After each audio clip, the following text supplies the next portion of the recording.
Hello, Bravs. We're back with Napoleon, Bisexual Emperor, Major General Frank Richardson, MD, in the final throes of this tome. I believe it's chapter 8 we're on, but I'm not positive.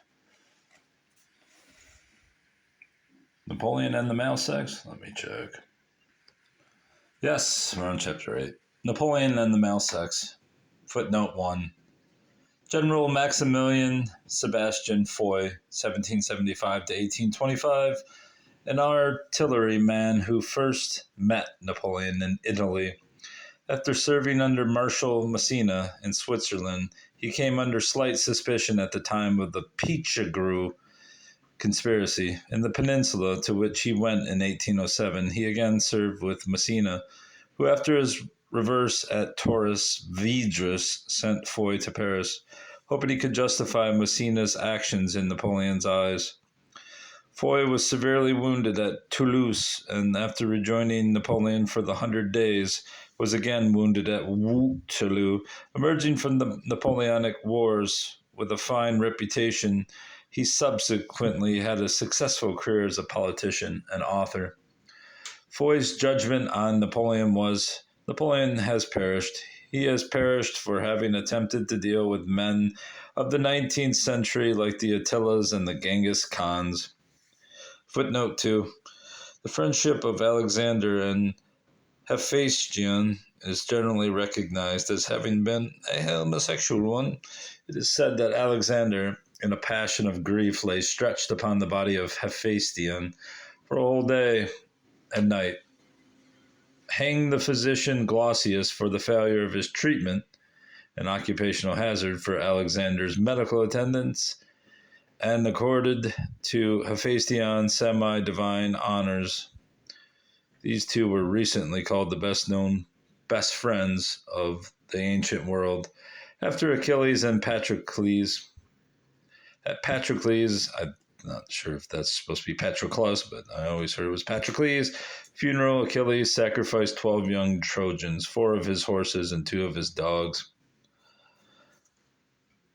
Curiously enough, Napoleon's sycophantic secretary, de Meneval, compared Napoleon's friendship with Desaix to that of Alexander and Hephaestion, though it seems highly unlikely that he intended to imply homosexuality.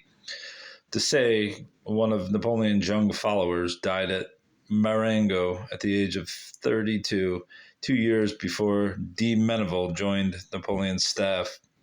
Footnote 3. The unnamed translator was literal, if a bit stilted and unimaginative, as the passage is significant and seems to go as far as one could expect.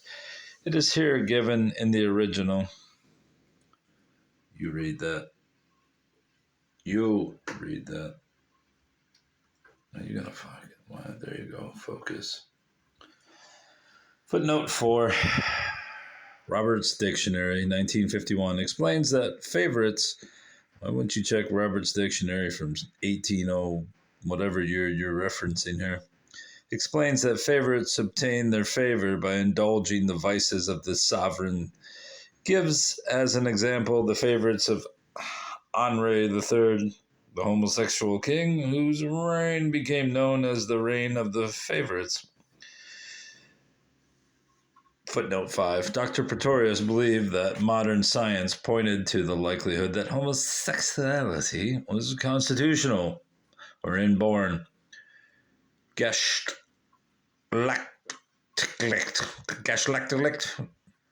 I can't read that. A theory which is supported by few, if any, scientists today. Footnote 6. The French commissioner in St. Helena soon became a bit of a joke to the residents of the island. His notorious meanness about returning hospitality earned him the nickname of the Marquis of Montesquieu. Nobody knows. Footnote 7. This is the version of Count Balmain, the Russian commissioner, whose St. Helena reports are generally accepted as the most reliable. The version of the Austrian and French commissioners are as follows. Baron Sturmer, I really believe the man was in love with me, and it began to bore me. Really now, I could not love him as my mistress. He is losing his mind. And the Marquis of Montchenu, he loves me too much. He obsesses me. He does. What does he want of me? I cannot go to bed. Both of them also referred to Napoleon's comment on Gourgaud's threat to publish damaging revelations. Footnote 8. De Montholon, who had joined Napoleon's household as an aide-de-camp only in 1815, was left 2,000,000 francs in his will. Bertrand, Grand Marshal of the Palace since 1812, got 500,000 francs, a mere 100,000 effers. Is that supposed to be francs? I don't know. French monetary system, more than Marchand, Premier Valet de Chambre since 1814. Footnote number 9. Louis Charles Alexander Saint Catherine d'Audefriedi was the son of a nephew of Josephine. He died in 1816 at her old home, Les Trois Allées. Footnote 10. Lady Shelley, with whom the Tsar was much taken during his visit to England in 1814, was far from being impressed and wrote, "He has a bad figure, tightened in at the waist, and has a chest like a woman." She decided that he had been much overpraised and described him as a foolish, good-natured dancing dandy. He gave her a message for the Duke of Wellington, whom she adored. Knowing the Duke's dry, undemonstrative nature, Lady Shelley must have been amused that the Tsar's message should end with, "Dites Louis que je l'aime comme ma maîtresse." I think it would take a very odd man to send such a message to Wellington. In the same year, a young girl, 17 years old, Maria Capelle, wrote of the Tsar Alexander, not the least handsome, horribly pink, and pudding-like, the Capelle letters, by the Marquess of Anglesey. Footnote 11. The initial C seems to rule out the possibility that Mr. MRCH might have been Sir James Hall of Dunglass in Headingtonshire, whose son, Captain Basil All, was told by Napoleon in St. Helena that though his father had not mixed much with the other cadets, he had never forgotten him, as he was the first Englishman he ever met. Mon extrevue avec Napoleon. B. Hall, Paris, 1832. Mr. Cronin suggests that Mr. C.H. was perhaps a certain coming of Craig Millar. The Leipzig pamphlet asserts that de Bourrion was Napoleon's first friend, and that in Paris his only friends at the Royal Military School were Lauriston and Dupont, a statement to which no attention has been paid by later writers. Masson said that in Paris he had one friend, de Mazis, and one enemy, Philibert, who later was the engineer who fortified Acre against Napoleon.